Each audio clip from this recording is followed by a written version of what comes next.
Tengo el placer, el honor de estar con vosotros y con Ana Tudela y con Joaquín Castellón.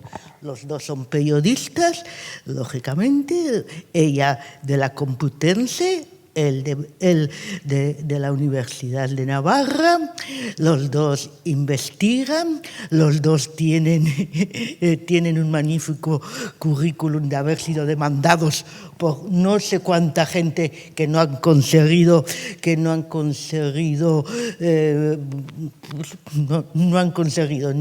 ni que sus medios paguen, ni que ellos estén en la cárcel, porque ya veis que están aquí con nosotros. Pero lo que sí consiguen, eta bada puntu bat eztabaidatzeko, todas estas demandas lo que sí consiguen es que paren, ralenticen la investigación.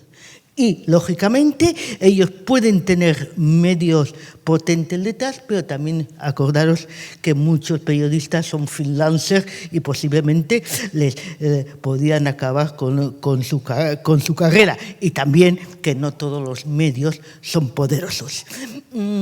Hay muchísimas cosas que preguntar y que comentar. Podemos incluso llegar hasta la metafísica de si todo periodismo es investigación, de si nos gusta o no la palabra investigación. Tenemos que hablar de cómo las tecnologías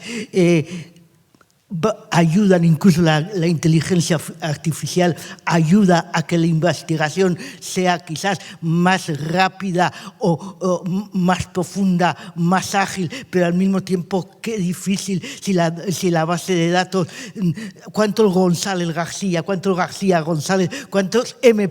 Rajoy hay en una base de datos. De todo eso y de muchas cosas más, pues, zuekin hitz egin nahi dugu, haiekin nahi dugu hitz egin. No me ralentizo yo en las presentaciones porque todo su currículum lo sabéis, que están en todas las redes y en todas las bases de datos. Lo que sí me apetece es que nos cuenten ellos cómo han visto la película, pero tal y como ellos son periodistas, investigan, conocen los papeles de Panamá, conocen el vértigo de terminar un trabajo de investigación, de publicarlo, de subirlo a la red.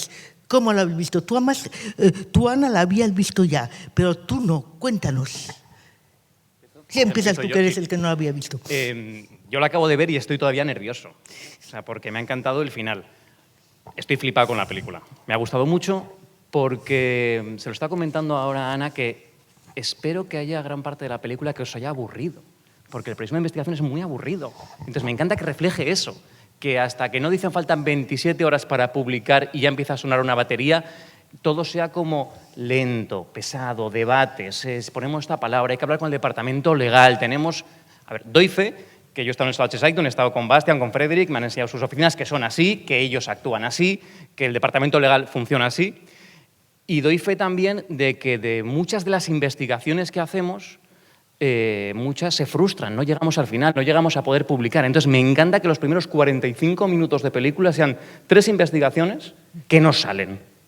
3 historias que ellos están trabajando, que viajan, que miran si hay armas nucleares, si pueden hablar con alguien, que intentan descifrar el caso de Daphne Caruana, que van a su casa y no consiguen. De hecho, ese momento en el que están escribiendo el texto y al final dicen hemos escrito 700 palabras y no hay ninguna conclusión.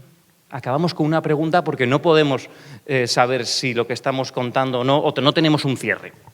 Entonces, eso a mí me ha encantado, me ha parecido que lo refleja muy bien. Es la primera vez que ese aburrimiento se refleja muy bien, que nos dejamos de ver grafismos, historias, centrándonos solo en la historia que ha salido bien, porque hay muchísimas que salen mal.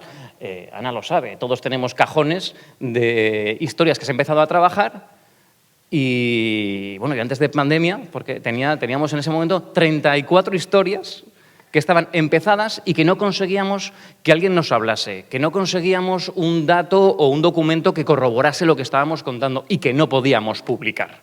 Entonces yo creo que esos 45 primeros minutos de película son clave y luego el ver un poco la evolución, que siempre dicen que ver cómo se hacen las salchichas es muy feo y que el periodismo por eso no debe mostrarse. Bueno, pues creo que Es muy valiente que lo hayan mostrado así. Bueno, mil gracias por invitarnos y por estar aquí y por comentar esta película. Lo estábamos comentando antes, Joaquín y yo. Es una película súper valiente. Yo, de verdad, espero que el debate tengáis ganas de hablar y nos contéis, porque me gustaría muchísimo saber. Es que me bajaría ahora mismo y os preguntaría uno por uno qué habéis visto y qué os parece de lo que hay detrás de todo lo que otras películas y otro tipo de películas y series que han querido mostrar el periodismo de una forma mucho más romántica, mucho más el momento en el que vas a que te den el papel en la semioscuridad de un, no sé, o el garganta profunda te está llamando a un teléfono, ¿no? Porque lo que ves es ya la historia grande que sale, pero y todas las que no salen, y todo el trabajo que hay detrás. Y hay algo, a mí, con todo, o sea, tiene una lentitud que es que está hecha aposta, porque es lo lento que tiene que ser un trabajo de periodismo para que sea bueno. Y me acuerdo de tantas cosas, hablabas antes, ¿no? De, claro, es que esto es un medio gigante. O sea, lo decíamos, ¿no? ¿Qué medios tienen? Tienen la capacidad de tener abogados que te digan si una frase, cuidado con esto porque esto nos pueden demandar. Parten de la idea de que existe la posibilidad de que haya unos intereses que les estén intentando engañar con las pruebas que ya tienen y que les ha costado un montón de tiempo conseguir. Pero pueden contratar a alguien, pueden pagarle para que les verifique el vídeo, para que compruebe si hay algo que está trucado en él. Entonces ya partimos de que es gente que tiene muchísimos medios, incluso tiene un respaldo financiero. Yo he estado en grandes medios donde quizá el trabajo de verificación no era tan potente, pero sí que tienes esos abogados que te miran al milímetro porque saben quién va a demandar y con qué cuidado tienes que ir.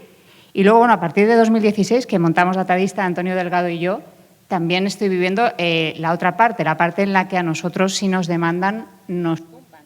Y la amenaza Estado de que te pueden demandar. Y ha sido, de verdad, muy bonito ver, un día lo hablaba con Antonio Delgado, es que a veces que trabajamos para tumbar nuestro trabajo. O sea, tú lo haces y luego tienes que estar todo el esfuerzo que puedas para demostrarte que lo que has hecho está mal.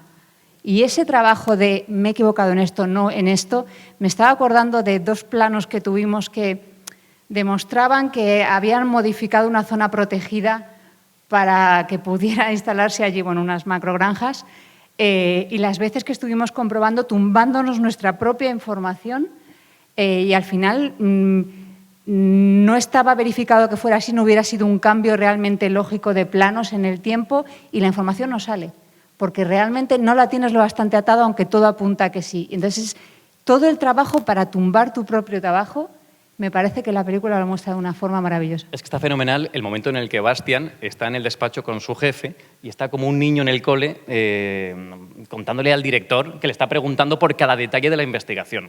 Nosotros incluso a veces hemos hecho una especie de, lo llamamos equipo rojo, que es alguien que se pone a tirarte todo lo que has hecho, a hacerte todo el contraste de toda la historia. El abogado del diablo, de alguna manera. Sí, totalmente. Sí. Entonces, estudia el caso igual que tú, pero para decirte todos los agujeros que te estás encontrando. Esto, por ejemplo, con los papeles de Panamá, lo hicimos en cada caso, que alguien revisase cada palabra que estábamos diciendo para comprobar que era correcta. O también, por ejemplo, me acuerdo en el caso de José Manuel Soria, ¿no os acordáis que fue ministro de Turismo y Energía, que dimitió por los Panama Papers? Que en ese caso hicimos también lo de coger la firma de uno de los documentos y como él aparecía, no aparecía como José Manuel Soria, creo que aparecía como J.M. López, pues llevarlo a alguien que nos analizase caligráficamente si era correcto, a un perito. Luego nunca lo contamos, que eso lo habíamos hecho, pero nos daba un pequeño, pues como decía en ese momento, de preparémoslo todo por si tenemos que ir a juicio. Por si acabamos legalmente, tengamos más cosas, o grabemos las llamadas, o que la escuche cuando pone el teléfono para que lo escuche todo el mundo. Eso, por ejemplo, hace unos meses con los Pandora Papers lo hicimos con García Albiol. El momento en el que todo el mundo que está presente escuche y grabamos la conversación para que no haya ninguna duda de que lo que nos ha contado, aunque luego no lo vayamos a publicar nunca jamás, ha sucedido, porque luego acabas en juicio. Y lo que a mí se me ocurre, y me imagino que a vosotros también, es ¿en qué momento dais el paso? No, porque aquí incluso que hemos defendido esta película diciendo a la gente que hay quien la ha acusado de fría, pero que en esa frialdad estaba su poder, pero hay un momento casi de auténtico thriller que es lo publicamos, ¿no? Que es casi pues todos los hombres del presidente, es Spotlight, porque es un momento de cine negro, de cine de thriller. Vosotros dos, ¿en qué momento dais el salto? No el salto, sí, bueno, al vacío casi. ¿Cuándo sabéis que eso funciona, que eso es verdad? Bueno, el vértigo siempre lo tienes, porque eres humana, o sea, y algo se te ha podido escapar. Por eso trabajamos para desmentirnos a nosotros mismos constantemente, pero se te ha podido escapar algo. De hecho, la diligencia informativa, una de las cosas que tiene, corres el riesgo de que te revienten de alguna forma la investigación porque no les interese que salga o que busquen la forma de tumbarla, pero tienes que hacerla porque se te ha podido realmente escapar algo. El vértigo siempre va a estar, incluso cuando dices, vamos con ello. Luego, cada investigación tiene un momento en el que dices, adelante. Yo, que mucha de la investigación que he hecho es investigación basada en contabilidad, que además es de lo que doy clase, en ver cómo se utilizan las estructuras contables para derivar dinero, al final muchas veces lo tienes porque son papeles que son públicos, están en el registro mercantil. Tienes que hacer la diligencia, tienes que comprobarlo y tienes que ver en qué medida no has podido interpretar bien esos papeles. Y luego, por ejemplo, cuando hicimos la investigación de Playa Burbuja, que es una investigación sobre toda la corrupción urbanística en el Mediterráneo, ¿no? en la costa, claro, ¿cuándo lo decides? Yo me acuerdo que además habíamos hecho un crowdfunding para ver si la gente realmente seguía interesada en algo como el ladrillo tantos años después, y lo que había pasado ya se había hablado demasiado de eso. Pues el crowdfunding salió muy bien, la gente le interesaba, quería que nosotros lo contásemos, qué maravilla, tardamos 2 años en publicar el libro, después de que nos dieran la pasta, que yo era como, madre mía, yo me muero. La gente aquí ha confiado y tardamos y andamos. Pues hasta 2 años después no teníamos atado todo lo suficiente como para decir adelante. Y hay un caso para mí que es paradigmático de esa investigación, que empezó con un viaje en moto por todo el litoral, luego hicimos otra vez el mismo viaje y luego muchos viajes para estar en los sitios. La primera vez que llegamos a Carboneras fue como, joder, qué fácil, porque nos sentamos en un sitio, veníamos, pues imagínate, todos los kilómetros de moto que llevábamos encima, a comer algo por descansar, ¿no? Y entonces, cuando ya habíamos picado algo y tal, al primer camarero que habíamos conocido del pueblo, pues le dijimos, mira, venimos a preguntar por el algarrobico. ¿Con quién podemos hablar? Pues resulta que él era un concejal que se sabía todo lo del algarrobico y por lo que fuera o la hora que fuera se sentó allí y nos contó todo. Y nosotros fue como, Dios mío, esto nos va a salir bordado, lo tenemos en un mes. Claro, con este hombre quedamos al día siguiente para grabarle y jamás quiso. Con lo cual, hasta la 4ª vez que fuimos a Carboneras, que ya nos conocía todo el pueblo, entramos en el ayuntamiento y hubo una persona que nos dijo, hombre, vosotros, habíamos ido en Navidad, habíamos ido 4 veces a estar allí días. Nos abrió una sala y nos dijo, no os conozco, tenéis 1 hora. Cerró la puerta y estaban todos los papeles del algarrobico allí en unas estanterías.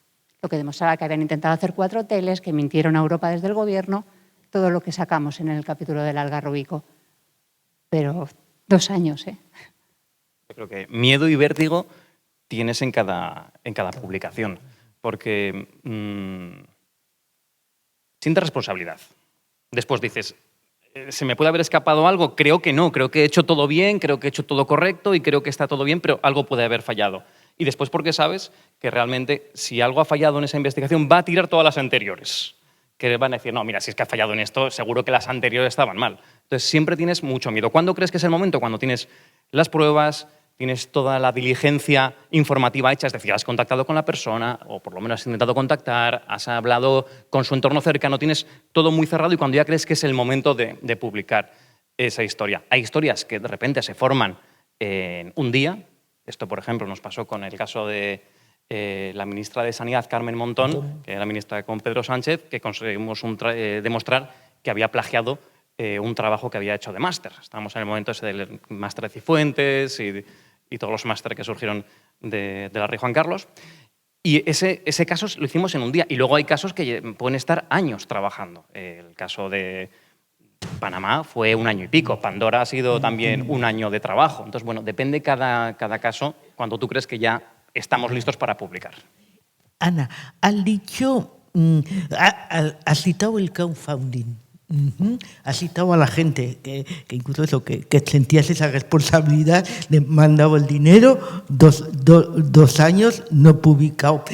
Hemos estado comentando antes de venir aquí precisamente eso, que si queremos un periodismo de investigación potente, revelador, bien formateado, sin huecos para donde se puedan meter los que quieren demandar o tumbar, necesitamos, o sea, primero, una legislación protectora, de alguna manera, pero también el apoyo de los lectores. Y ahora que siempre se está comentando de si leemos, de si lo digital, de si el papel, tal y cual, habemos todos del apoyo que nos pedís, que necesita del lector.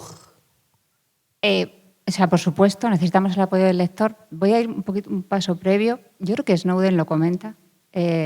Necesitamos concienciarnos como sociedad de lo importante que es que exista la información y como periodistas de qué está pasando con determinadas informaciones claramente tendentes a favorecer a determinados intereses.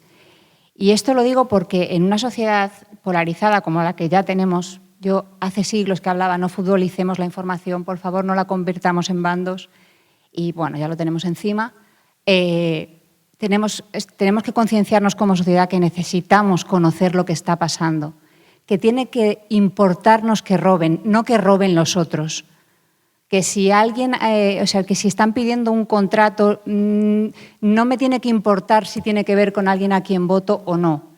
Que necesitamos financiar a periodistas que nos descubran de una ideología o de otra quién está haciendo las cosas mal, quién está llevándose dinero público o quién lo está desviando, y que eso nos interesa a todos. Porque si nos convertimos todos en nihilistas, en los que no creemos en nada, no creemos en las instituciones y creemos que la información está completamente tergiversada siempre en un interés y solo busca saber la información de un bando, o sea, contraria a determinado bando, nos estamos matando como democracia. Yo me acuerdo, mira, cuando sacamos Datadista, queríamos hacer cosas de nuevas narrativas, no captar la atención. Éramos muy pequeños, ¿vale? A nosotros nos conocían en redes, tenemos muchos followers, qué guay somos. Pero el medio no tenía marca. Y claro, lo primero que quisimos fue captar la atención. Hicimos unos cuadernitos grabados en vídeo explicando los grandes casos de corrupción españoles, ¿no? Y el primero que sacamos, bueno, el primero fue en Las Black, pero el siguiente fue un cuaderno tipo IKEA, aprende a fabricar tu propia Gürtel, para que todo el mundo, si tiene la opción, pues bueno, que sea un corrupto, ¿no? Pero por lo menos que sepan cómo funciona. Claro, pasó una cosa. Lo primero que hubo gente que dijo, joder, gracias, por fin lo hemos entendido, porque los periodistas a veces os metéis tanto en vuestros temas que perdemos el hilo. Es como entrar a una serie larguísima en la 3ª temporada, ¿no? Entonces, gracias por entenderlo, pero acto seguido nos decían, ¿y los ERE qué? Y es como, madre de Dios, ya nos están viendo, a ver, ¿de dónde cojeas? No les vale que lo cuentes bien. Por supuesto, ya teníamos ese cuaderno preparado porque queríamos explicar los grandes casos de corrupción, y el siguiente que salió fue el de los ERE, que ya estaba listo, ya habíamos estado trabajando con los autos, trabajando con el trabajo de la Fiscalía y con las investigaciones que ya se habían hecho. Pero la pena es que en nuestra sociedad lo primero que hacen es buscar de qué pie cojeas. Vamos a ver si nos concienciamos todos de que el periodismo hace falta, de que la información no tiene que tener bando. Hay una cosa maravillosa en la película, nosotros damos la información que opinen otros. Ya opinaremos. Si es que nosotros tenemos lo gordo, ¿para qué vamos a salir con artículos de opinión el primer día? Y la sociedad tiene que saber que eso tiene un valor, venga de donde venga quien lo esté haciendo mal, y que hay que financiarlo. Entiendo que el de los seres lo tenéis preparado porque sabíais que os iban a dar. Que ese momento de la película también en el que dicen preparémonos porque nos van a atacar con esto. Y tenemos que justificar bien de dónde ha salido el vídeo, quién ha sido la fuente, tenemos que buscar una explicación a esto porque si no nos van a atacar.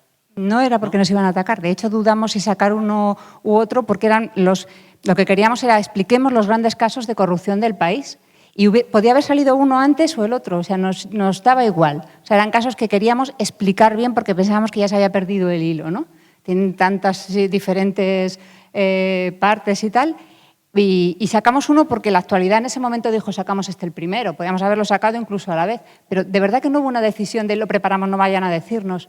De hecho, el primero fueron las Black, que era, bueno, ahí es que está todo el mundo metido. O sea que, pero sí que es verdad que te das cuenta que enseguida están buscando... Es que yo creo que esa frase también es muy real porque acabas defendiéndote también de cosas que estás haciendo bien. Si de repente sacas, esto nos ha pasado con alguna filtración que ha llegado de Andorra. En Andorra hay mucho catalán que ha llevado su dinero ahí porque les pilla al lado, es que es evidente. Y entonces es como, es que se está atacando a Cataluña, es que vais a por Cataluña. No, es que esto ha coincidido así. Esto pasó, no me acuerdo con cuál fue exactamente, creo que fue con Papeles del Paraíso, que aparecía Xavier Trías, que era alcalde de Barcelona, y entonces aquello fue como una gran conspiración en la que nos estaban todo el mundo acusando de ser parte de... Bueno, de hecho, Xavier Trías, a mí concretamente, de ser parte del clan Villarejo, un señor con el que yo no he hablado en mi vida. Entonces, todo se convierte en una gran conspiración alrededor. Y después, yo suscribo totalmente lo que ha dicho Ana, de que yo creo que el periodismo es un compromiso también de todos. O sea, es imposible tener un periodismo de investigación si está mal pagado, por ejemplo. Nadie se va a arriesgar a poner en juego su puesto de trabajo, su empresa, a poner todo si estás, no sé, con un sueldo que no llega a los 1.000 euros. Intentas subsistir, intentas pagar las facturas a final de mes, intentas pues, aguantar, pero no te metes en un embolado en el que te pueden demandar, en el que puedes acabar, pues lo estábamos hablando antes, llevamos en algún juicio, llevo 4 años con un narcotraficante que va la 3.ª vez que me está demandando. Entonces no te metes en un jaleo así, porque además si no puedes aguantarlo. Te hunde, claro, es que desapareces. Si estás en un gran medio, yo trabajo en La Sexta y tengo un departamento legal que prácticamente pasa como ahí. Yo voy, propongo los temas y lo que ha dicho en su abogado, que es esto es de interés público. Vale, en muchos casos de interés público, entonces podemos publicar, pero aún así, si llega una demanda, sé que hay un departamento legal que me protege y con el que voy a ir a juicio. Antes hablamos de algunos de los juicios, hablamos del narcotraficante o Juan Luis Cebrián pidió 8 millones de euros por un caso. Es que yo no los tengo.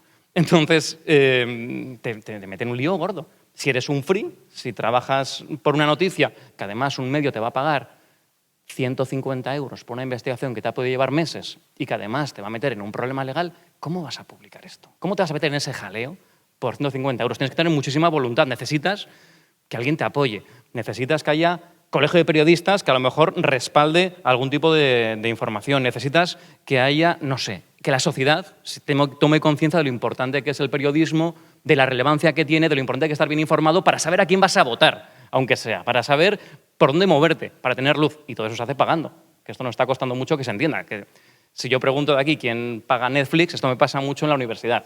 Siempre hago, ¿quién tiene aquí Netflix? Levanta toda la clase. ¿Quién tiene Spotify? Tal. ¿Quién está suscrito a un medio de comunicación?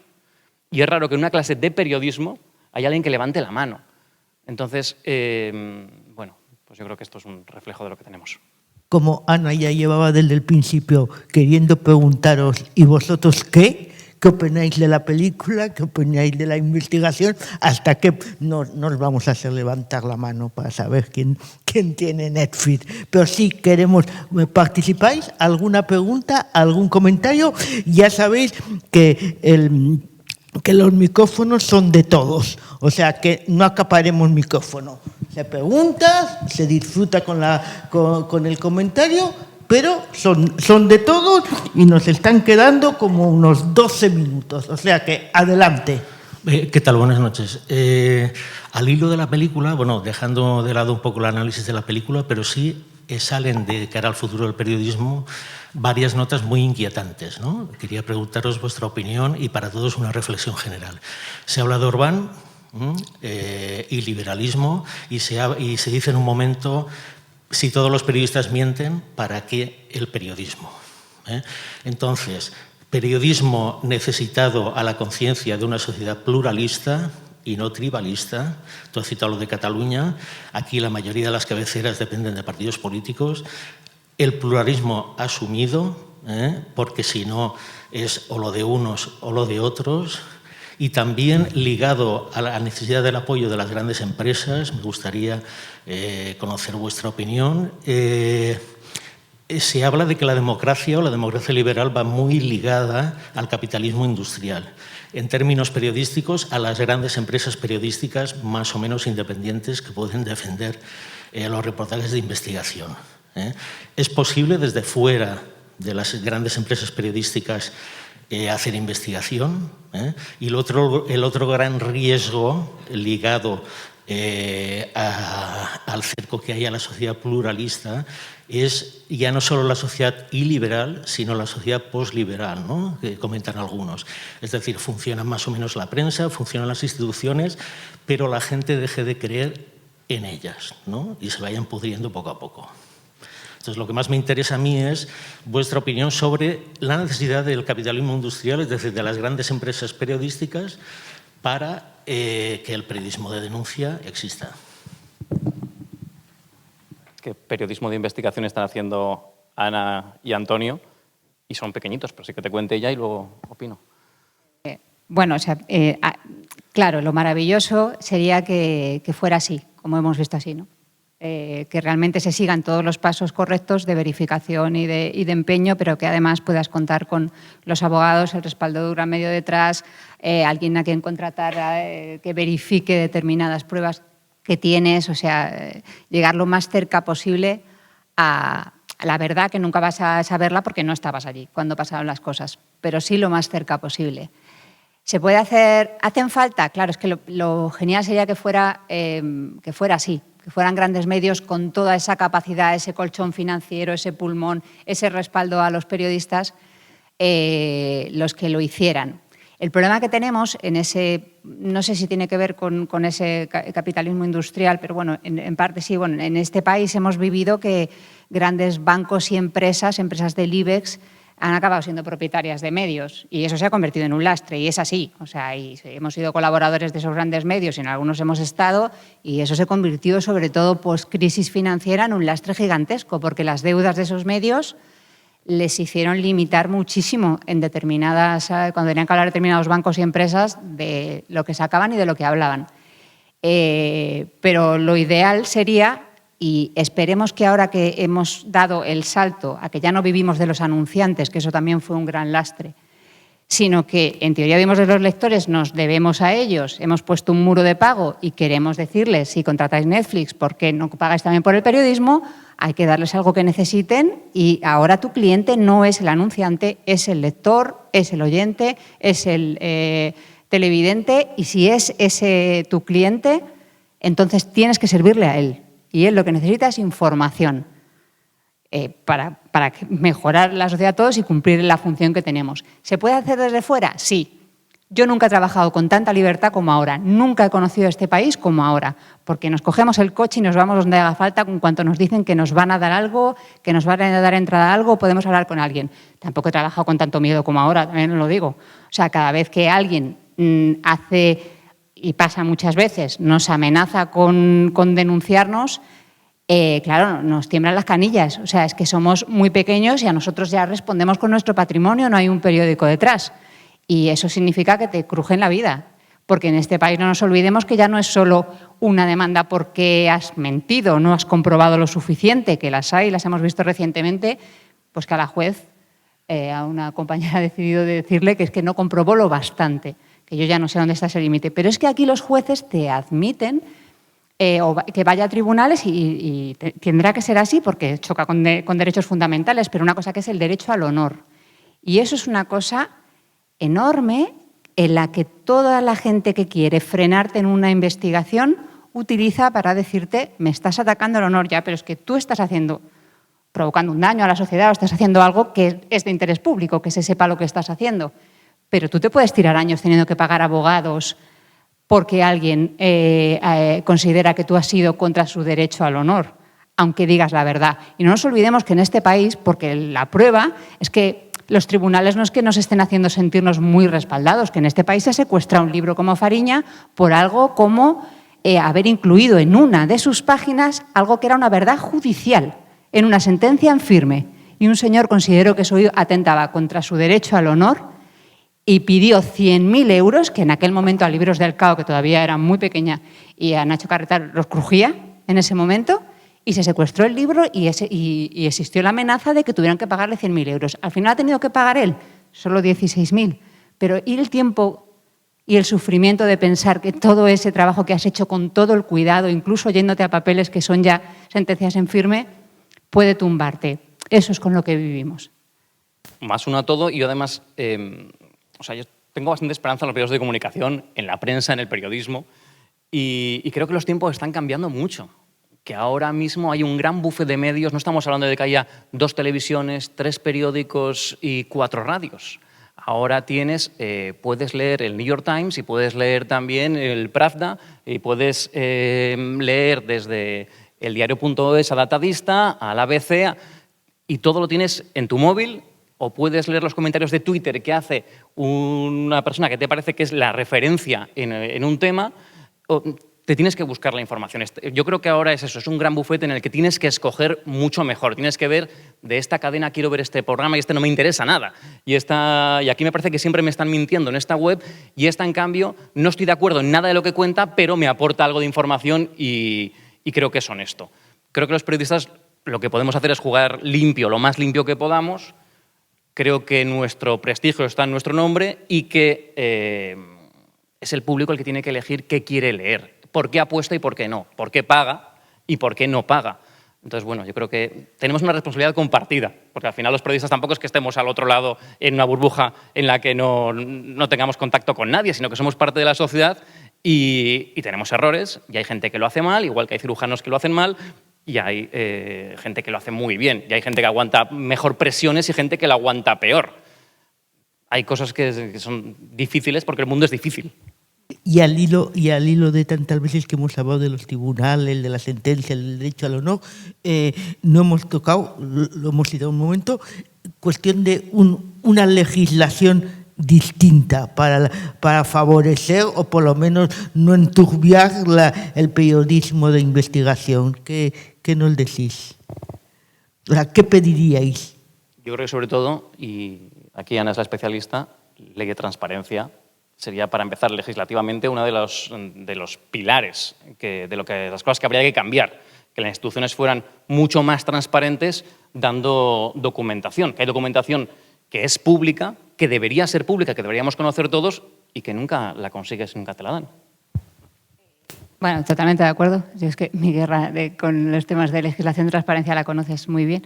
Pero es que además para un artículo que iba a escribir, yo estuve haciendo como un ejercicio de mirar cómo había evolucionado todo lo de ir incrementando la transparencia, ¿no? Y bueno, me encontré una locura de libro buenísimo, ¿no?, de investigación que hablaba de cómo descubrieron uno de los primeros problemas, los que se llaman los Panama Papers de 1932.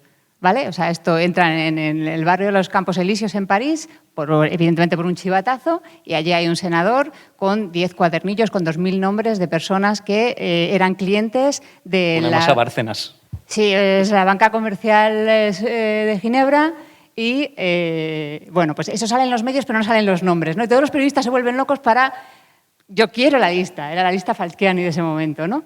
Y al final la consigue un diputado socialista, ¿no? Y se pone a leerla en la asamblea.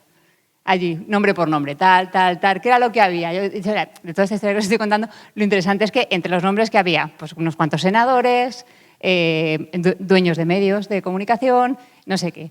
En los Panama Papers, en los Pandora Papers, hay políticos, bueno, hubo un primer ministro irlandés que tuvo que dimitir, sacaste el tema de José Manuel Soria y igualmente tuvo que dimitir. Quiero decir, es que al final quienes están en los controles del sistema y de la legislación suelen estar en estos fregados.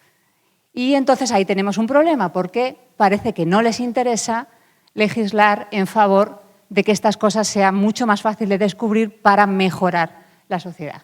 La ley de transparencia española está llena de trampas y además no tiene ningún tipo de sanción cuando incluso los tribunales han dicho que tienes razón y que deben darte la información que has pedido porque es información pública, no de los políticos, es de todos nosotros. Como no hay sanción, no la dan, después de haber hecho todo el proceso judicial. Estamos viviendo con una ley de secretos oficiales de 1968, y he dicho 68. O sea, es una ley franquista, que no modifican porque no la quieren modificar. Y entonces, por ejemplo, nosotros estábamos investigando Palomares y me acuerdo que alguien me sopló que habían aparecido 2 cajas nuevas desclasificadas del Ministerio de Asuntos Exteriores de la época del baño de Fraga y, claro, me dijeron, bueno, ve, intenta que te dé las carpetas que tú quieres la señora. Y yo decía, la señora.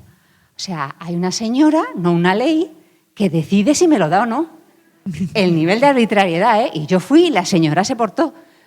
Pero en el momento... Pero la ley no. La Claro. señora sí, la ley no. Y porque me transcribí en 3 semanas, estar allí mañana y tarde, todos los documentos, porque luego cuando los pedí, que tardan 6 meses en mandártelos por correo digitalizados, los más importantes no han llegado, porque mi letra no se entendía. Pero esto no es solo...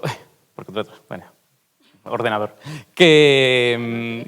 Ya. Puedes entrar con el ordenador. Pero que... Iba a decir... Que todo esto no es solo para periodistas. O sea, la ley de transparencia es para cualquier ciudadano. Cualquier ciudadano puede pedir información y puede pedir documentación a la administración. Y hay un portal de transparencia en el que todos vosotros tenéis acceso a pedir desde las actas del Consejo de Ministros hasta una documentación que hayan hecho porque van a cambiar el plan general de vivienda de no sé qué zona. Y todo eso es lo que es una información pública que cualquiera podemos solicitar y que de repente es imposible saber cómo han sido las votaciones para la candidata a Eurovisión. Que esto fue una lucha de maldita hemeroteca para saber transparencia sobre esto. Decidme las puntuaciones, cómo se ha elegido al candidato. Y cuesta que te lo den. Entonces, bueno, pues ese es el país en el que vivimos. Más preguntas, chicas, chicos. No, ¿verdad? ¿O sí? Pues entonces, hemos hablado, se han citado en algunos momentos eso, cuadernos, hojas, de sentar en una sala del ayuntamiento y tener una hora. Y antes hemos citado las tecnologías, la inteligencia artificial, el equilibrio entre los cuadernos de los Campos Elíseos de 1972, ¿le han dicho? 72 y datadista y la inteligencia artificial que nos da lo uno, que nos da lo otro, que os da... Bueno, yo creo que es fundamental ya juntar tecnología con, diría, picaresca periodística, en algún caso. Es decir, no sé, lo que estábamos viendo antes con Papeles de Panamá. Son 11,5 millones de documentos. Los Pandora Papers eran 10 millones de PDFs. Cada PDF puede tener 200 folios. Es decir, calculamos una vez esto, cuánto material sería, y sería como el 80% de la biblioteca del Congreso de Estados Unidos. Es decir, una barbaridad, porque lo que tienes que hacer es, de cada documento, empezar a buscar dónde puede haber una historia, dónde hay un nombre, dónde hay una vinculación con algo que pueda estar, en este caso, en España.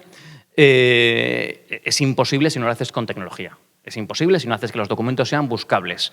Sería mucho más fácil con inteligencia artificial. De hecho, desde Falciani, que fue en el 2015, Panamá 2016, hasta Pandora, que ha sido hace nada, eso ha evolucionado mucho y nos hace mucho más fáciles las búsquedas. Antes hablaba de lo difícil que es hacer una búsqueda en lenguaje castellano.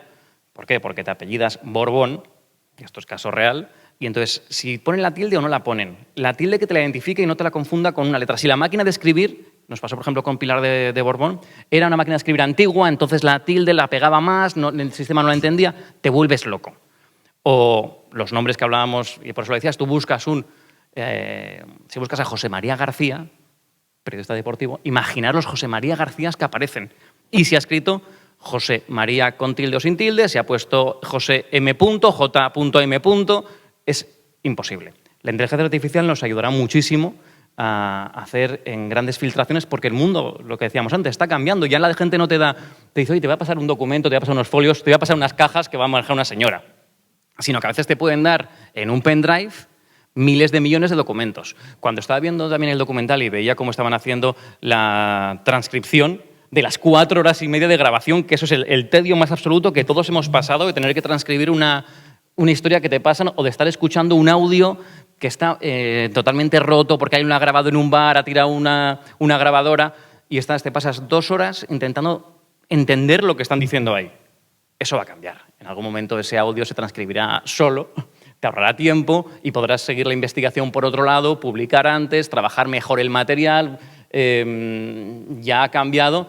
Decía antes Snowden que Papeles de Panamá había cambiado. Sí, cambió muchas cosas. Cambió, por ejemplo, que ya en aquel momento nosotros no trabajábamos en una redacción con nuestros compañeros. Yo trabajaba en La Sexta, pero mi compañero, el que sabía todo, igual que yo, estaba trabajando en El Confidencial, Bastian y Frederick en el Sodaiche, o estaba, no sé, cualquiera en el The Guardian, en El Expresso, donde fuera. Esos eran tus compañeros. Trabajábamos online, una especie de Facebook, en el que compartíamos información y el que estaba sentado a tu lado no sabía nada. Entonces, eso cambia. Ellos, por ejemplo, es muy relevante lo que hicieron, que es recibir la documentación de la fuente que dio los Panama Papers y compartirla. O sea, habitualmente un periodista y un periodista de investigación más no comparte casi nada. Tú has conseguido algo, lo has peleado y eso es como Gollum con tu pequeño tesoro, ¿no? Que lo proteges a muerte. En este caso, ellos fueron muy generosos de hacer una historia mucho más grande, mucho más global. Los tiempos están cambiando. Y además, fijaos una cosa de importancia de la tecnología. Yo creo que informáticos del mundo unidos, yo creo que son los que nos van a salvar. O sea, de verdad, Snowden, Falciani, ¿qué eran? ¿Quién nos va a facilitar esas grandes bases de datos? Las conciencias que dentro de las grandes corporaciones, que dentro de algo le hace clic. Cuando surgió, por ejemplo, 15M para rato, fue una llamada de activistas a, por favor, los que estabais dentro, si tenéis información, y eso que llevó a los correos de Blesa y después a la filtración de todos los movimientos de las tarjetas Black. Y hay una cosa muy importante de la tecnología, lo que te permite aprender a utilizar grandes bases de datos o las herramientas tecnológicas que te dejan usarlas es pasar del periodismo de anécdota, que está muy bien pero no rompe el sistema, al periodismo que descubre los patrones de comportamiento. Y eso tú no lo puedes hacer con tu ojo, porque necesitarías muchísimo tiempo o un equipo como el que hablábamos antes, que creó el Boston Globe, para descubrir lo que para mí es un caso de periodismo de datos con el tema de la pederastia en la iglesia de Boston, de ver cómo era sistemático que cambiasen el destino de aquellos curas que habían estado abusando de menores, de críos. Las tarjetas Black, yo es que siempre pongo este ejemplo porque son 74.000 líneas de Excel, que es que tu ojo no te da para ver lo que está pasando. ¿Y qué hicieron los periódicos, que lo recibieron muchos, que recibieron la filtración de las Black? Pues irse la anécdota, anda, mira este, qué gracioso, usaba la Black para comprar lecería. Mira este, que no sé qué. Eso es la anécdota. Puedes decir, vale, qué abuso, mientras toda España estaba mal. Y da información, yo no digo que no. Ah, mira, iban a estar restaurantes súper caro cuando en realidad estaban con una caja que estaba a punto de quebrar. Vale, pues sí, es interesante. ¿Pero qué era lo interesante? A mí hay un ejercicio que además siempre presenta Antonio Delgado en sus clases y en sus presentaciones que me encanta, porque él cogió todos los movimientos de las Black, pasó de nombres, pasó de los sitios donde iban y se fue a mirar cuándo en el año y en las horas del día había más movimientos de las tarjetas. Y al hacer ese cuadro de calor en el que salían con color más fuerte las horas del día y los meses del año y los días de la semana en los que más se habían utilizado las Black, estaba demostrando que se usaban de noche, que se usaban en fin de semana, que se usaban en meses de vacaciones. Eso no eran tarjetas de gasto ni tarjetas de representación. Y ese ejercicio que hizo utilizando periodismo de datos y utilizando herramientas que te permiten ver el patrón de comportamiento fue después lo que hizo el juez para demostrar que las tarjetas no eran de gastos de representación. Y eso es lo que te permite descubrir comportamientos. Chicas, chicos, ¿preguntas? ¿Ya estamos acabando? Entonces, hablarme de distintos... hay distintos patrones también de cómo publicar esa información. No publica... Sí, publica la misma información, pero utilizando maneras muy distintas. Un periódico español, un periódico alemán, un The Guardian. O sea, cada uno sabe cómo llegar al lector, cada uno sabe que la verdad puede ser una, pero se cuenta de distintas maneras o se atapa al lector de distintas maneras, porque también hay que ataparlo, no sé, contar eso. Sí, incluso diferente si es una web o si es una televisión o si cada uno tiene su forma de ver el mundo.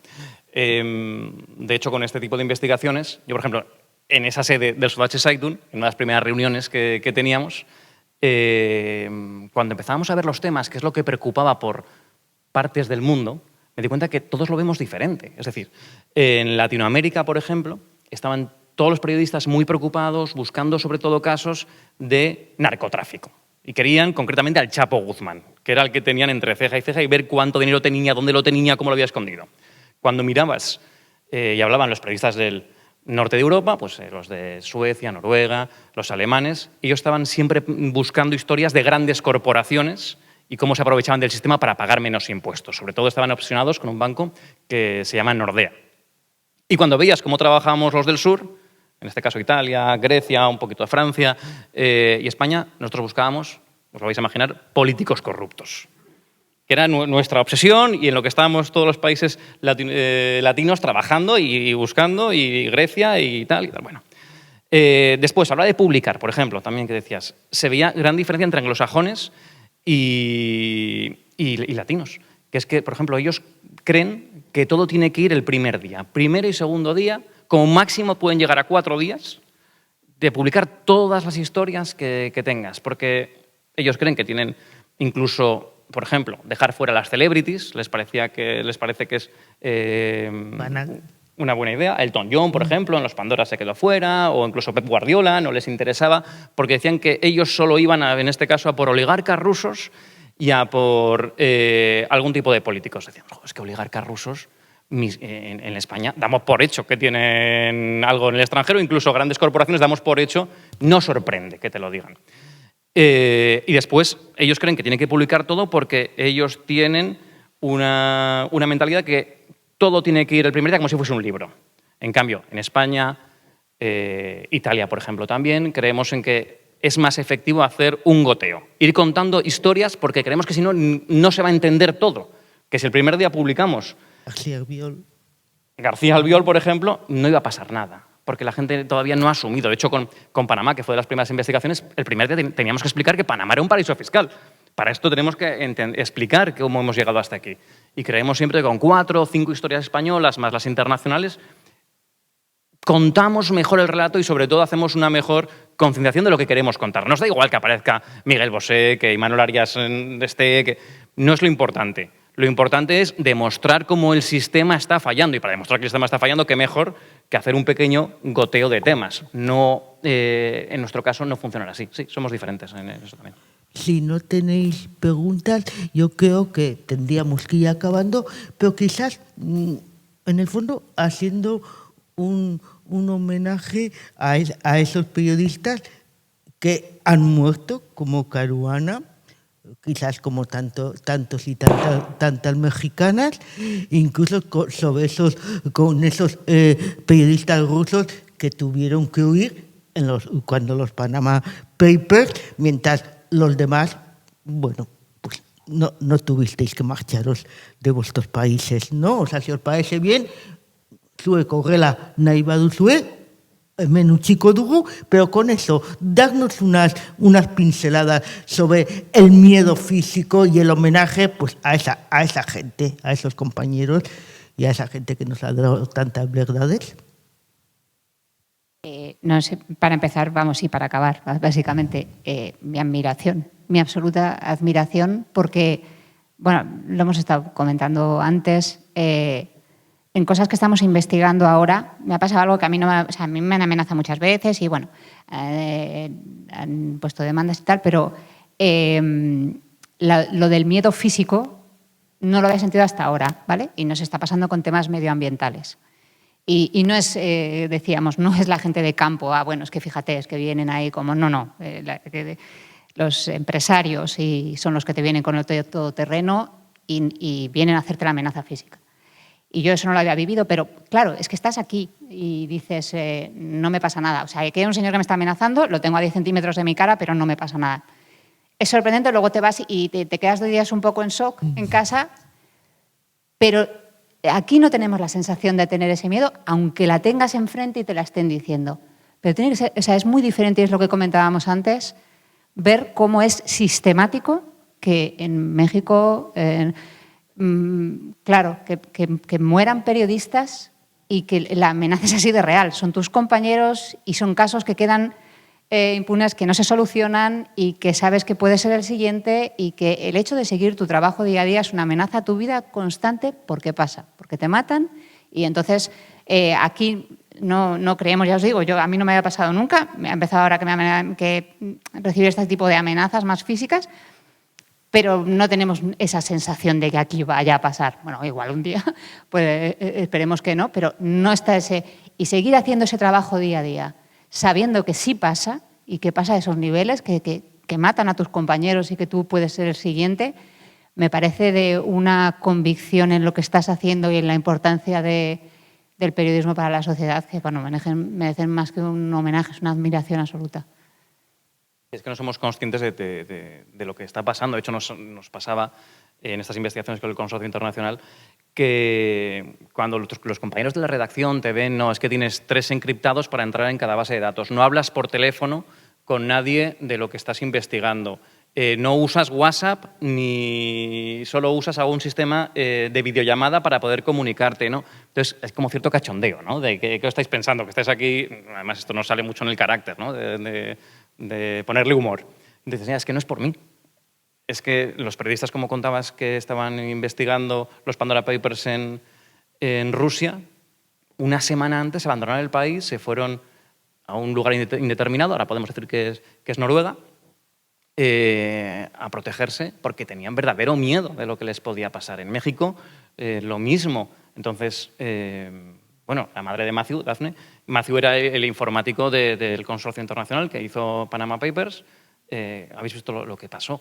Entonces, hay países en los que realmente se siguen jugando el tipo muchos periodistas por contar información. Aquí que nos demanden, que tengas una amenaza telefónica, que Imanol Arias, que hablábamos antes, se ponga un poco más chulito o menos chulito su manager con que va a ir a por ti. Pues mira, realmente se queda todo, cuando ves el resto, en tontería. Y dices, no tiene importancia. Sí. Lo dejamos aquí. Ya sabemos que seguiremos hablando por los pasillos y fuera si no hace frío o no llueve o lo que sea, o hay algún bar abierto. Mira, es que gracias a vosotros dos también, lógicamente.